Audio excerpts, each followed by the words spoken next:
This episode of Piccalilli Tuesdays contains some strong language. Sorry about that.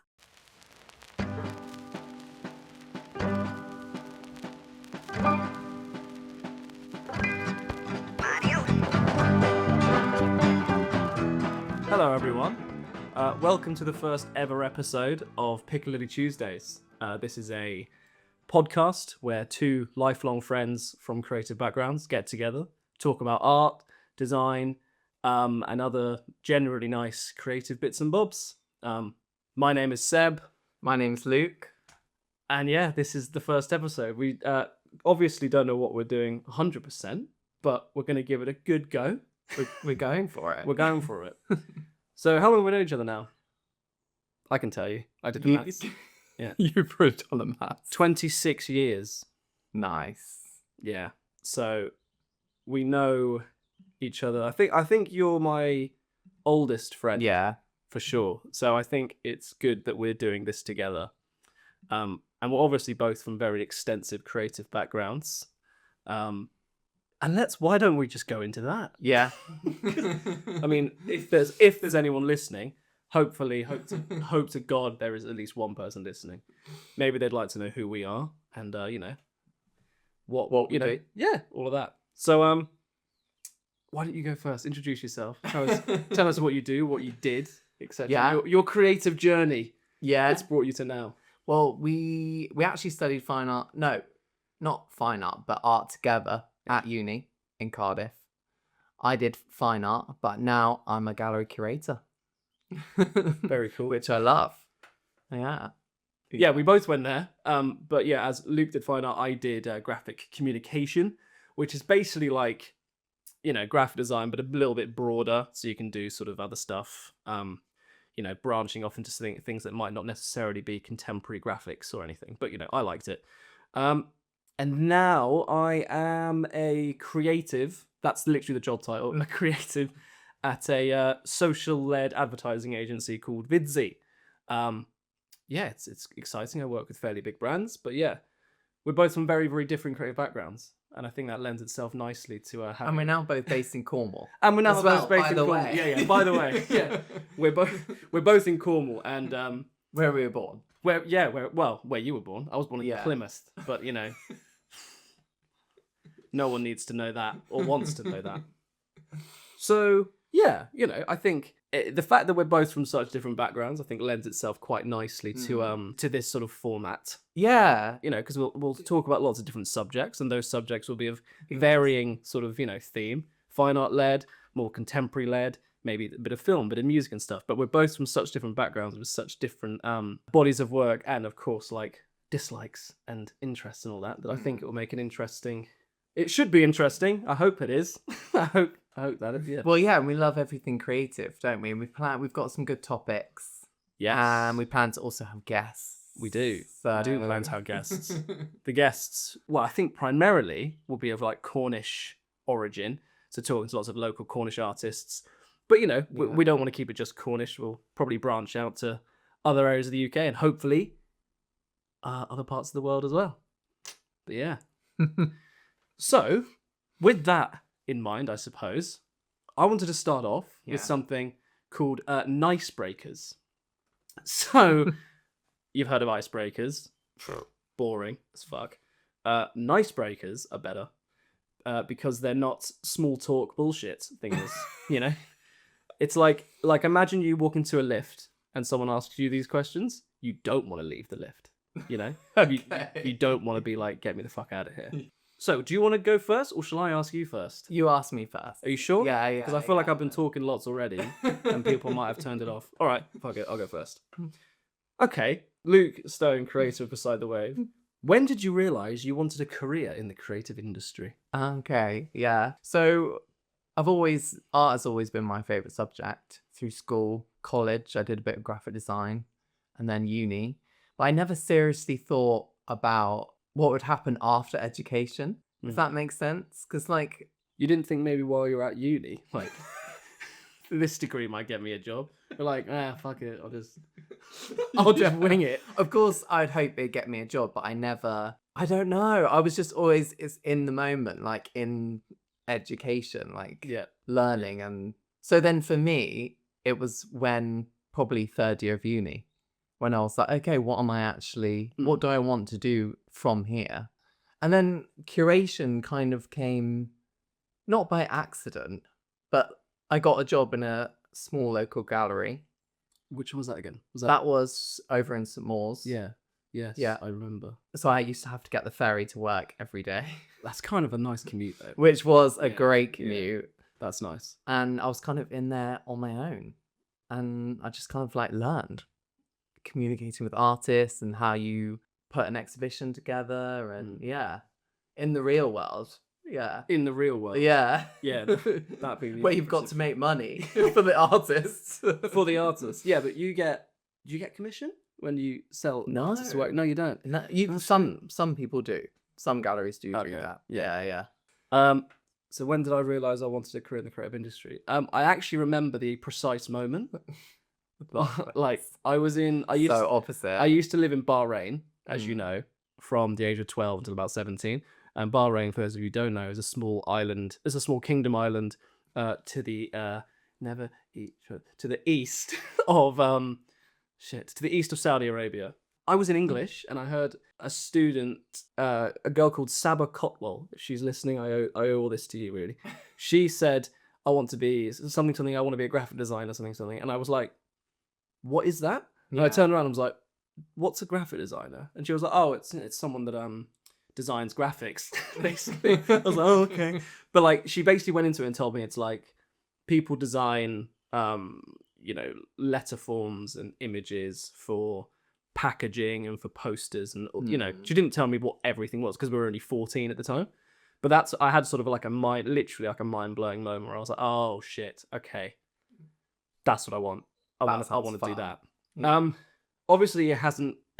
I'm not a graphic designer now, like in a perfect sense, but I've always chased that and that drive to sort of create graphic art, whether it be a logo, illustration, editorial, motion graphics, things like that. So yeah, so how old am I now? 29. Yeah, so 15 years ago, basically, someone in English told me about it, and that's it now. So and I'm still technically riding that, trying to get there. So I think as well, because I did graphic design in first year. yeah. And then I moved to fine art. Which I think was the best thing you could have done, right? Yeah, I feel like for me, yeah. Not saying you're not good at graphic design, but I'm saying you seemed happier in fine arts. Yeah. Crazy. Such different, totally different stories with creativity. All right, then. This is a fun one. If you could collaborate with any artist, dead or alive, who would it be? I know this straight off the bat is my favourite artist of all time, Richard Serra. Cool. Guess what? I don't know who that is. So, please divulge.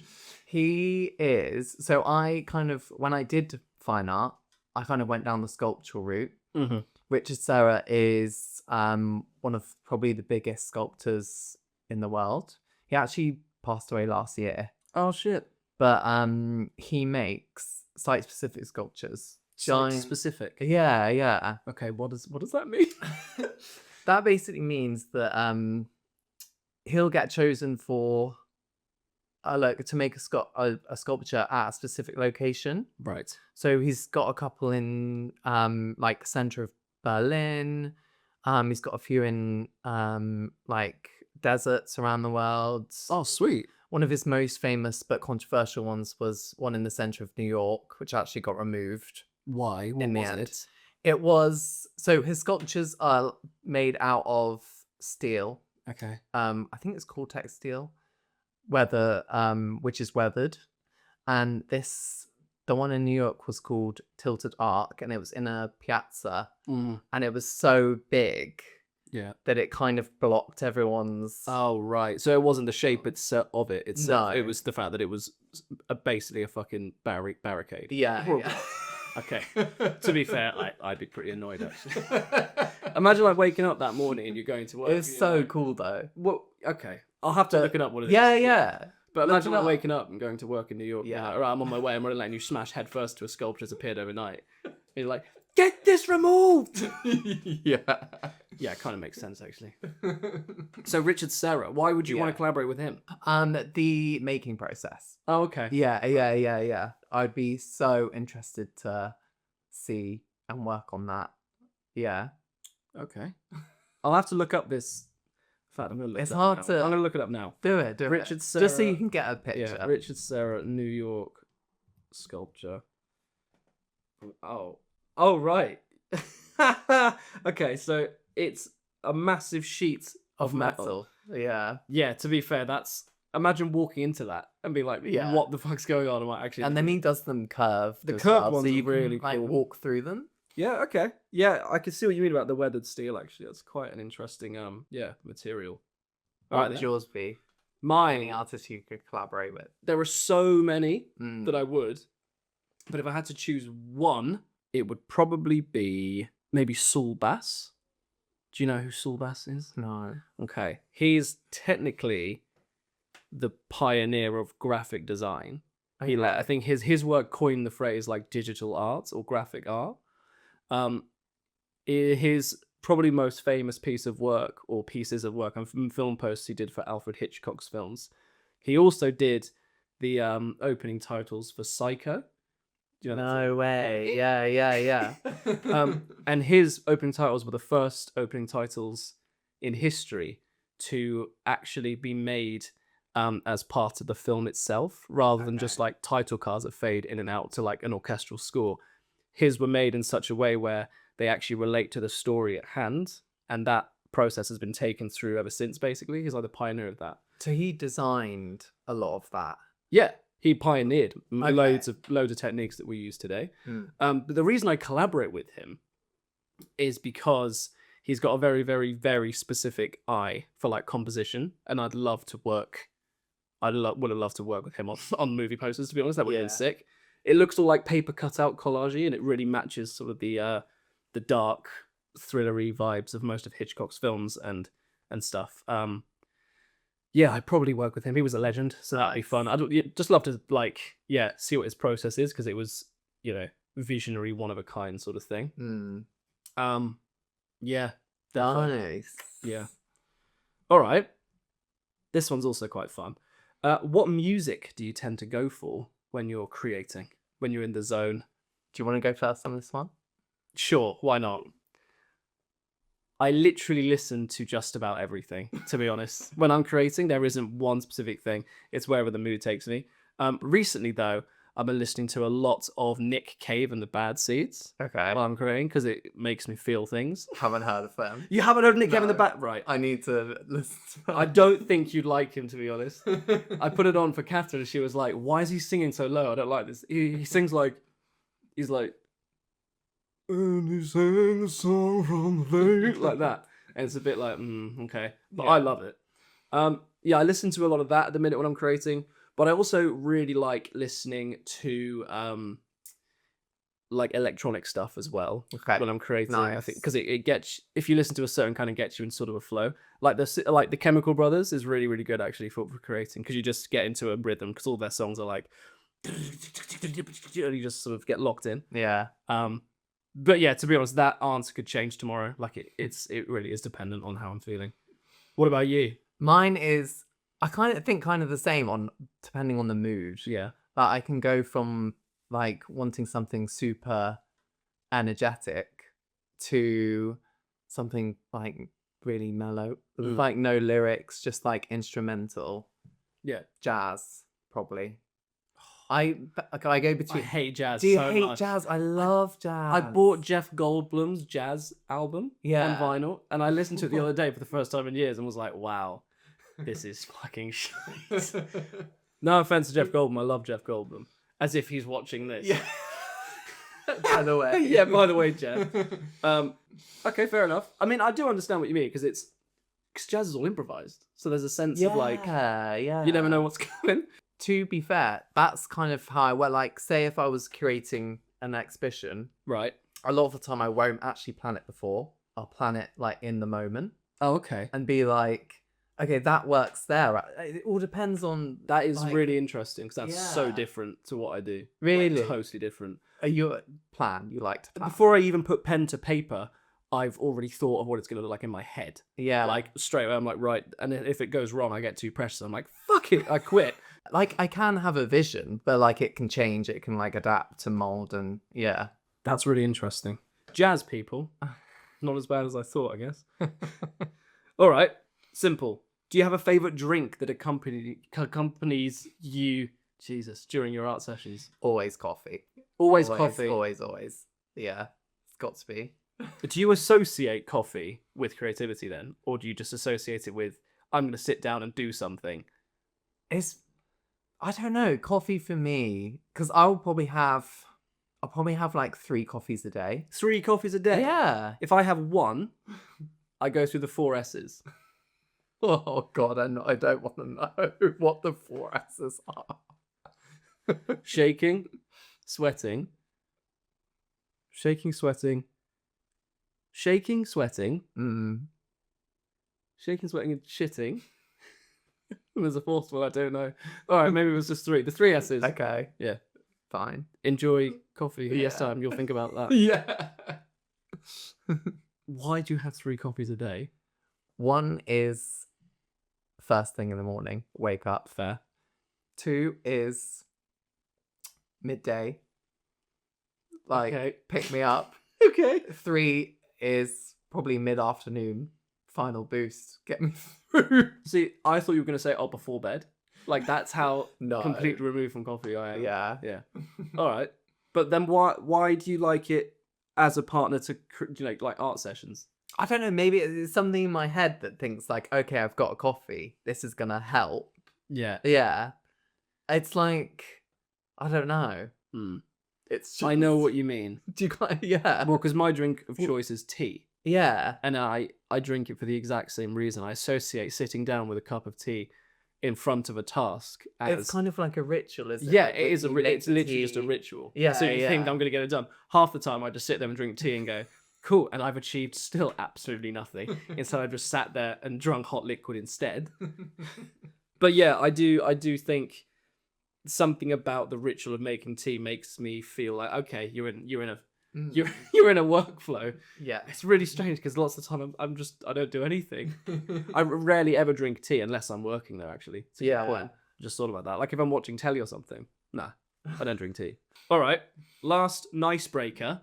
If you could master another form of art overnight, what would it be? Mine would probably be sculpting stone. So like masonry? Is that what that's called? Stone masonry. Stone carving. Like I think that's masonry. Marble. Okay, marble. that's cool. Yeah, Okay. yeah. Sorry for undermining Michelangelo. Got you. Yeah. Yeah, okay. Why? I just think that is such a skill. Hell yeah. Yeah. And I imagine if you could learn it overnight, winning. I don't think I know of a single contemporary marble sculptor that I can think of, but that's because I don't look them up. But yeah, there's a couple of sculptors that I know that work in Cornwall that work with serpentine, which is a rock found in Cornwall. It's like red. It's got red undertones. I'm just gonna look it up because I don't know what's. I thought you were saying turpentine, which is engine oil. Serpentine. Oh, this green. looks green to me. What are you talking about? With green undertones. There you go. I'm leaving it in though. What you said. All right. So that's cool. What? So there are lots of. Is that so? That's a Cornish stone serpentine. Yeah. I had never seen that before. Yeah. What would you carve? What would be the first thing you carve? Well, this Cornish guy that I know carves a lot of wildlife. So he seals. He carves seals. Yeah. They're Hell yeah. really cool. I love seals, man. But I would go straight for the male form. The male form. Clothed or unclothed? Unclothed. Fair enough.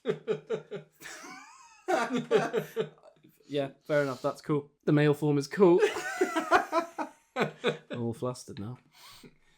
And yours? Oh, 9. Okay.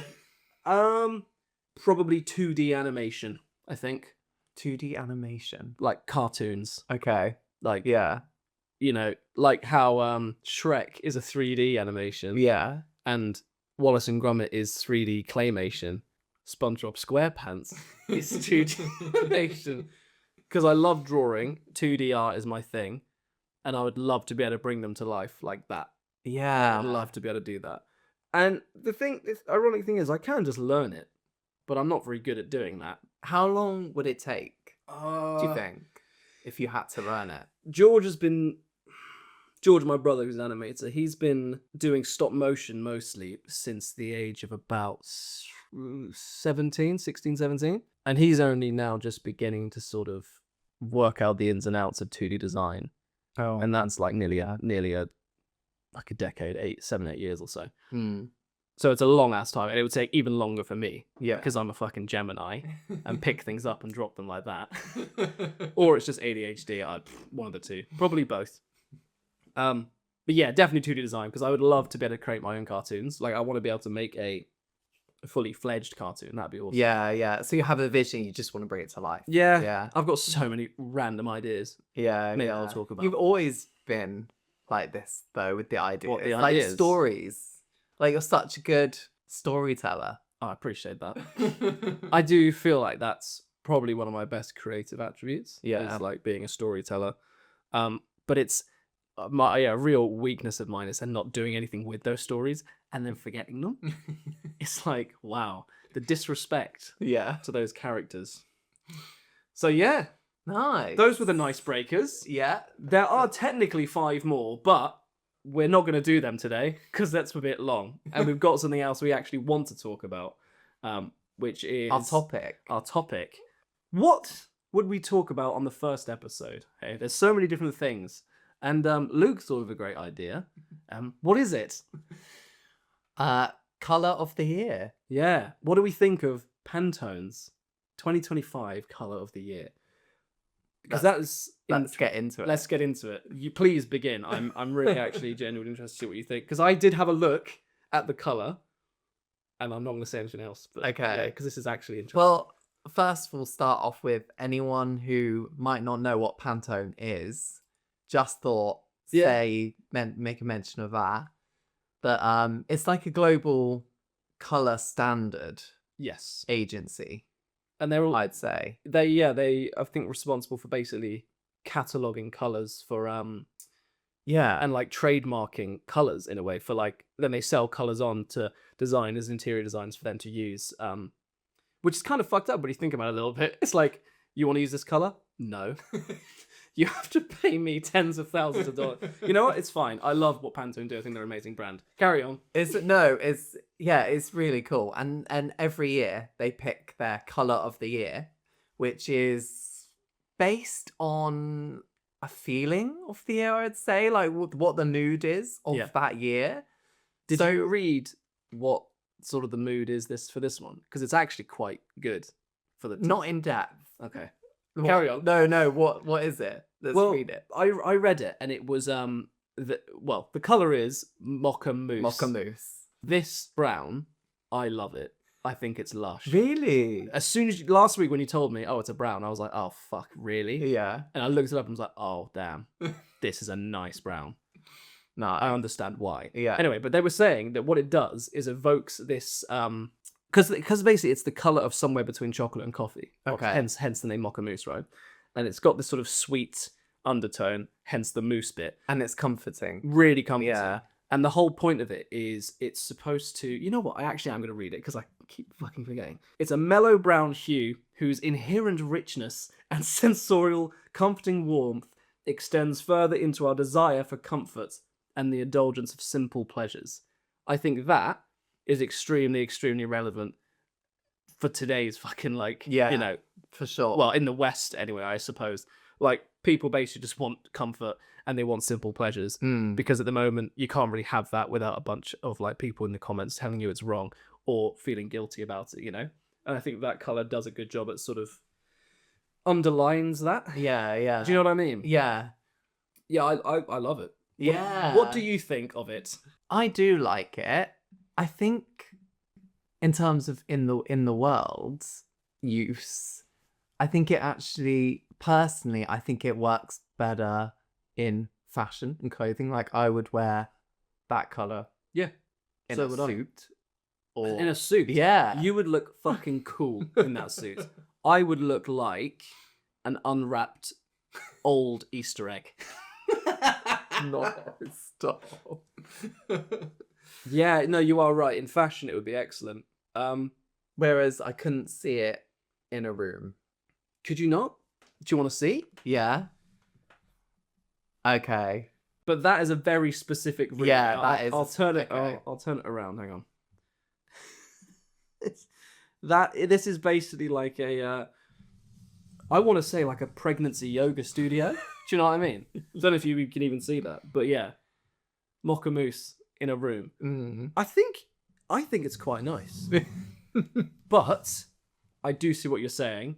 However, I have a similar sort of reservation because I thought brown and graphic design. Yeah. I'm interested. On Pantone, Okay. They've done a little collaboration with Wix Studio, where they create websites through Wix. And it actually lends itself really, really nicely as colors for digital design, which I was really, really surprised about. And for packaging as well. Like, it's actually objectively really, really good. Yeah. And that totally shocks me. And it's for those reasons I get it. Maybe that's why it got picked, because it's like, it's a brown that is working on so many different levels in creativity. And I think it's nice because it makes you really think of one color, how it can be used in many different ways. Yeah. And a color that you might not usually, like you said, brown, you wouldn't usually go in that direction. I might now. Yeah. Crazy, right? It's actually mental.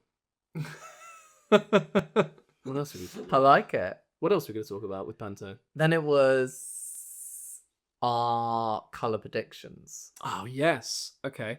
Well, basically, I work for a lot of fashion brands as well. We do a lot of fashion stuff. I would be very, very, very surprised if this color doesn't pop up before the end of the year. Yeah. And that would be really cool.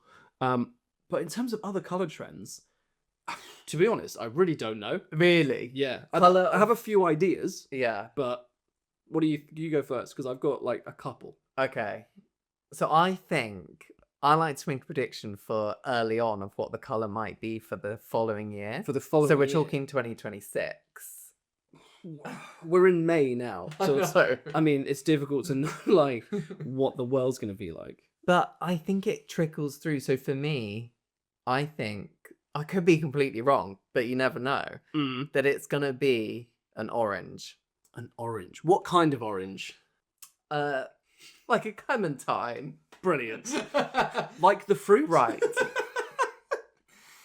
It's going to be a bright in your face orange. So like neon orange, or like more just like I think almost neon. Almost neon. Why that though? I don't know. I just feel like people are craving more color in their life. Mm. And for a long time, I've thought orange was a really hard color, similar to brown, but I thought orange was a really hard color to work with and also have in your home. But I've started bringing it in slowly, and actually really nice to have pops of orange. Why is that? Like, why do you like having the pops of color? Or actually, better question, why is it a hard color as well? Like, why Specifically orange? Yeah. I don't know. Maybe it's just a personal thing, but I just found orange a hard color to have in interiors. Is it because of the way it makes you feel? Like the feeling it invokes? Because I think something about the psychology of orange is it's supposed to be quite tense. It creates a tension. I know that yellow in design and stuff, too much yellow creates feelings of tension, even though it's quite a nice color. And I think probably orange, I assume, is the same. Yeah. But yeah, similar to how pops of red and stuff. Yeah. Talk to me about that, because I know you have a thing about that. Yeah, there was that thing of unexpected red. Yes. That was it. Explain that to me. So that was an interior design trend where you would have, like, say in a room, you would have a little curated area of red. Yeah. That would just sort of catch your eye. So by a curated area, do we mean like a couple cushions on a sofa? Yeah. Could be. A red telephone. Could be, yeah, a red telephone, a red lampshade, a little pile of books that are all red. But what's the purpose then of having that? That's a good question. Can we say it just looks nice, doesn't it? Yeah, we can say that. Well, also, doesn't it like when you walk to the room, it's the first thing you see? It draws attention to it. You right? Because when I look in the kitchen, the first thing I see is the fucking fire extinguisher on the wall. Yeah. Which makes me think, oh yes, don't get killed by a fire. I'm really sorry. My cat needs to be let in. So I'm going to go and do that. Puffin. Interrupting the first episode, Puffin. What are you doing? Go on then. Come on, in you get. Hello. Bit of ASMR. She's got shittle in her ears. Right. Yeah, a bit of ASMR. Right, go on, Puff. No, don't walk on the computer. Right, there you go. Right. Sorry about that. Feline interruptions. Unexpected red. What Yeah. yeah. But could be unexpected orange. Unexpected. But actually, on that, there's another trend. So actually, let me just get the name because it is someone specific who comes up with these. Okay. This one specifically is Taylor Simon. What, the unexpected red thing? Yeah.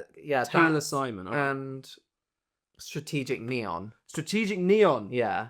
Is that the one where you said that just one object in the house is neon? Yeah. A bit like the unexpected red thing. Similar. It's very similar. Yeah. Okay, but what's the purpose of the neon? Strategic Neon. It's the same, but it's something that's neon. It's something that's really bright, and you like strategically place it in the room. I don't know. Yeah, you know. to draw attention. Thanks for lecturing me on something you have absolutely no idea about.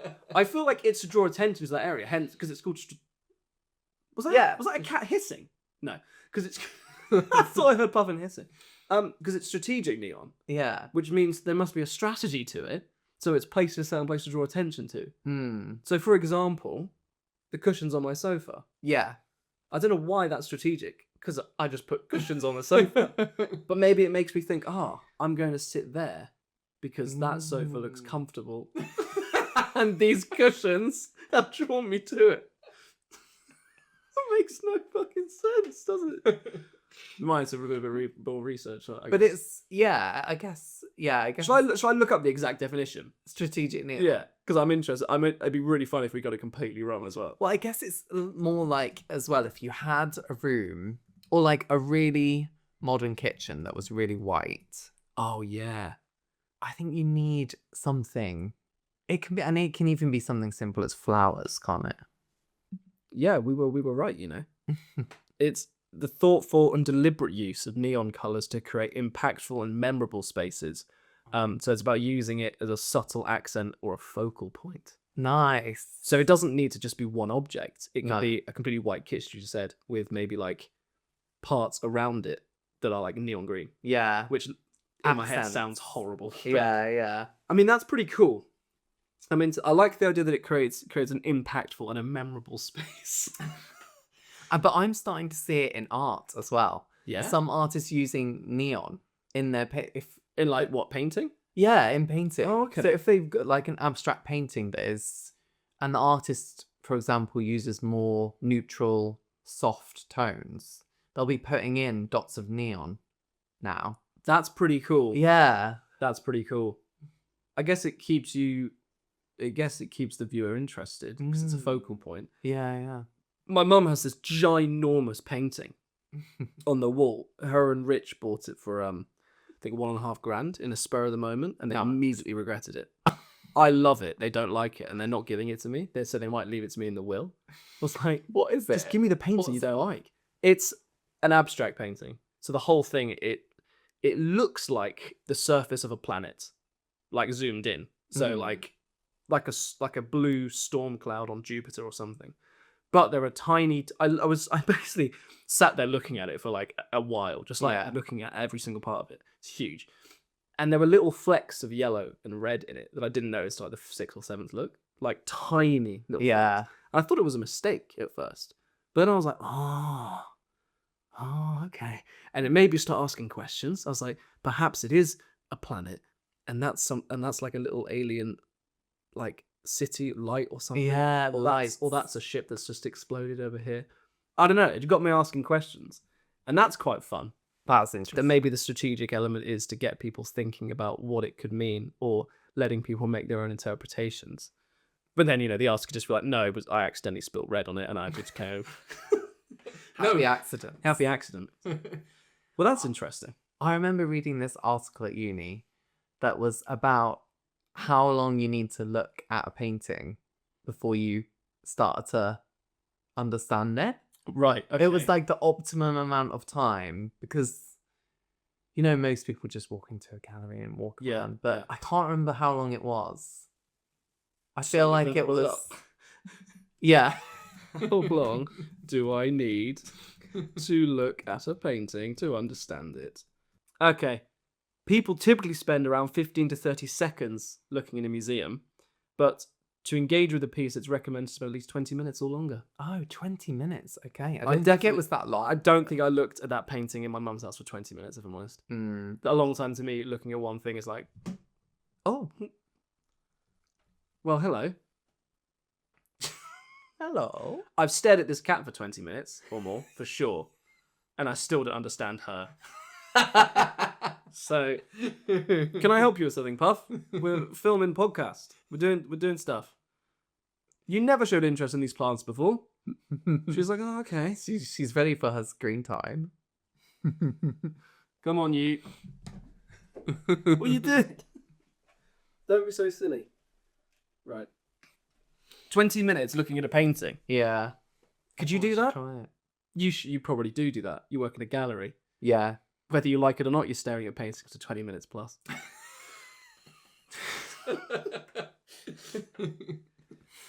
But I think with the orange that I was saying about, Yeah.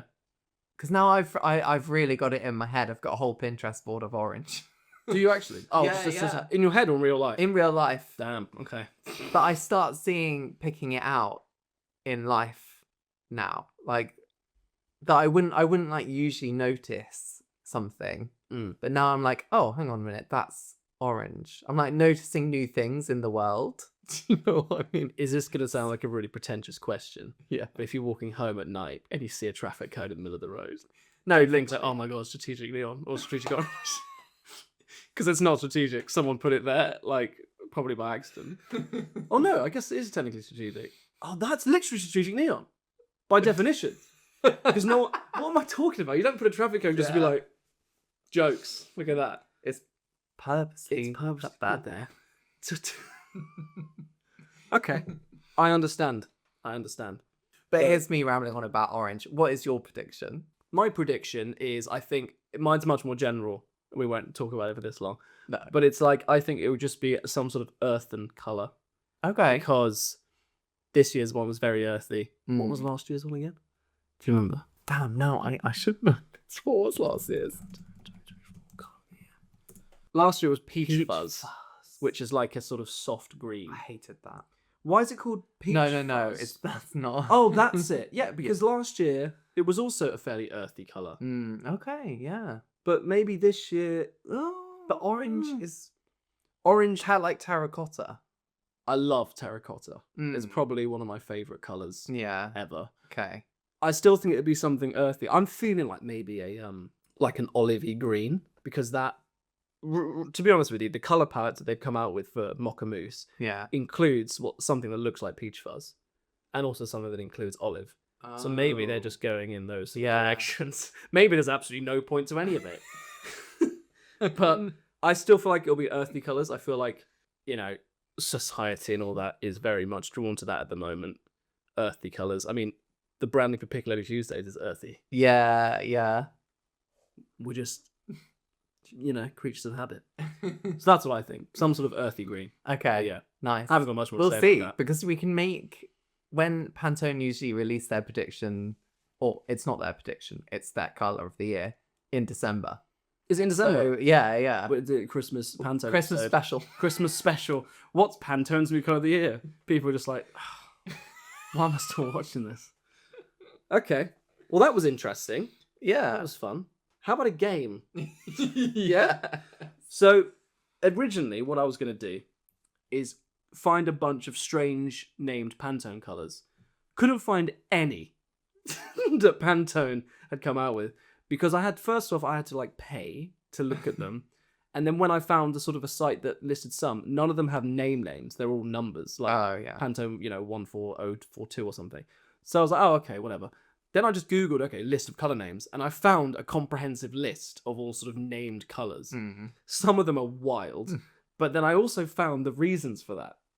The reason they're called that. Yeah, and some of them are really interesting, some of them are boring as fuck. But the colors are all interesting, the names are weird. So what we're going to do is I am going to name a color, and you have to try and guess what you think that color is. Is it a blue? Is it a kind of grey? Is it a pink?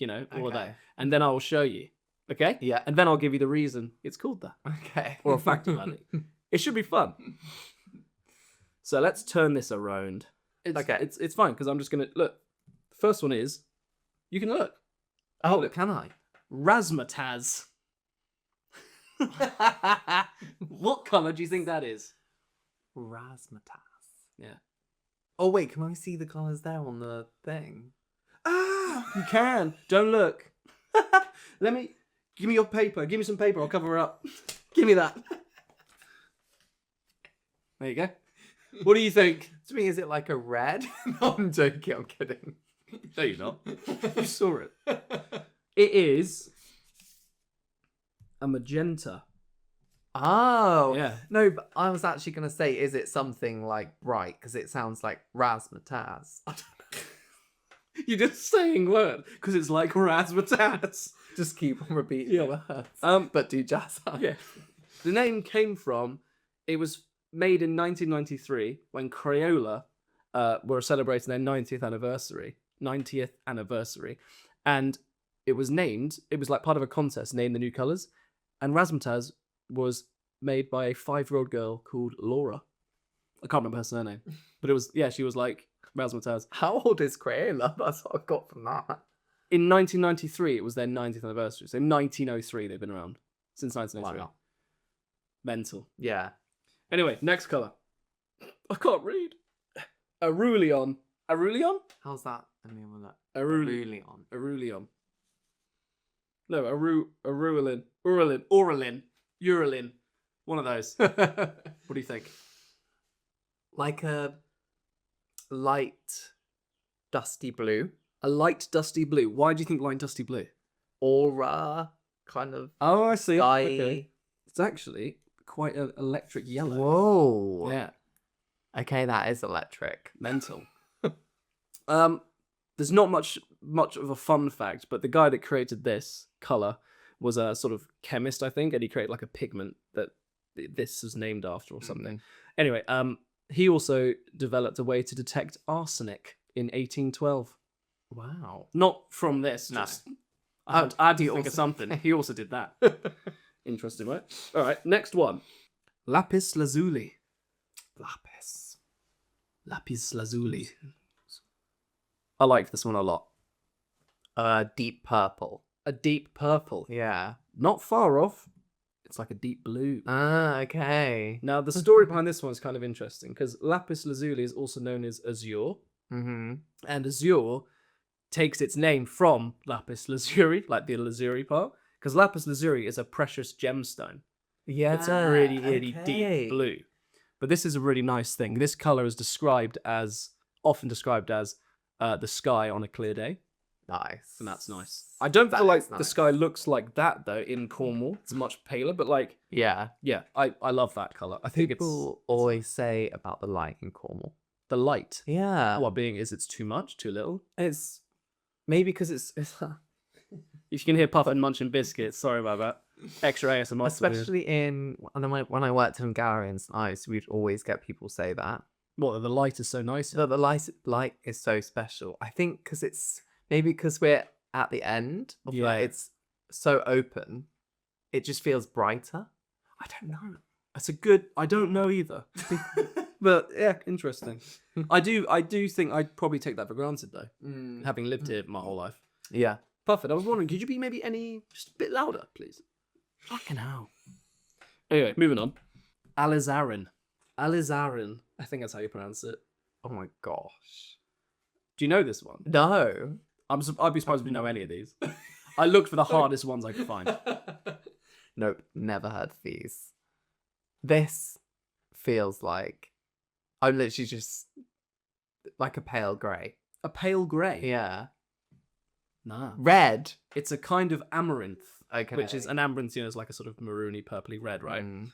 So alizarin gets its name from the Arabic alizari, Mm. and alizari is the name of the madder plant, the root of which is used to make the alizarin dye.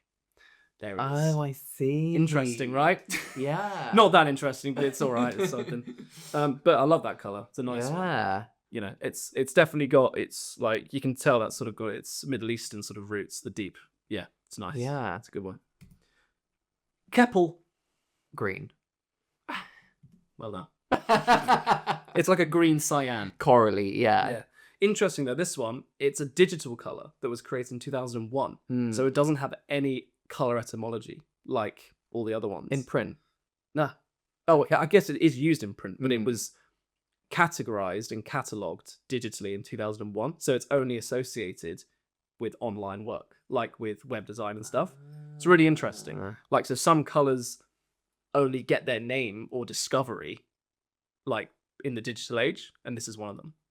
Oh, I've never thought of that. Yeah, That's because there's probably colors out there that we still haven't, like, you know, somewhere between this green and that green, that Yeah. is technically a color that maybe we haven't seen yet. Things like that. What is color etymology?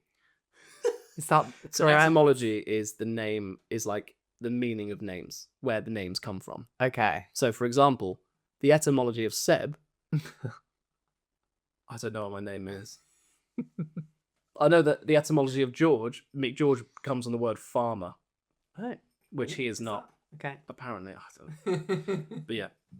Next up, Xanthos. Xanthos. Like off-white?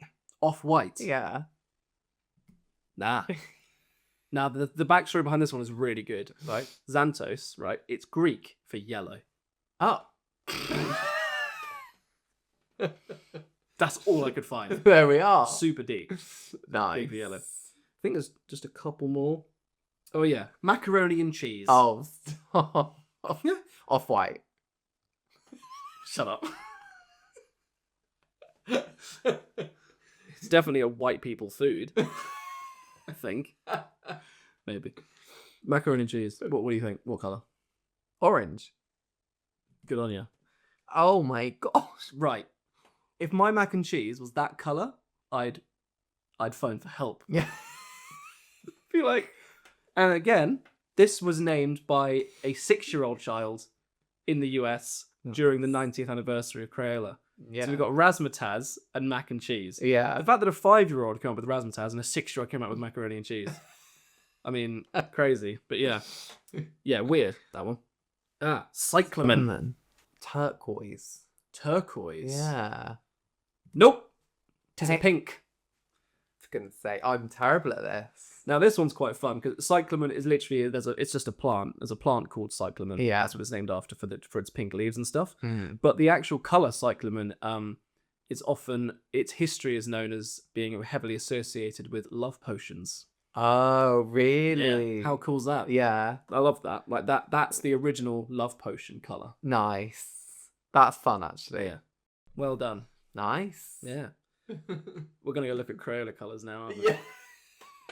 Well, I think we're just about at time, I'd say. Yeah. We've been yapping shit for like an hour and fucking just over an hour. Oh well. Yeah. Well, thank you very much for tuning into the first episode of Piccalilli Tuesdays. Join us next time. Join us next Hopefully. time. Yeah, hopefully you'll be here next time. I'm not very good at these outro things. I don't know what to do. Yeah, let's one final okay. Anyway, see you next week, guys. Bye-bye. Bye.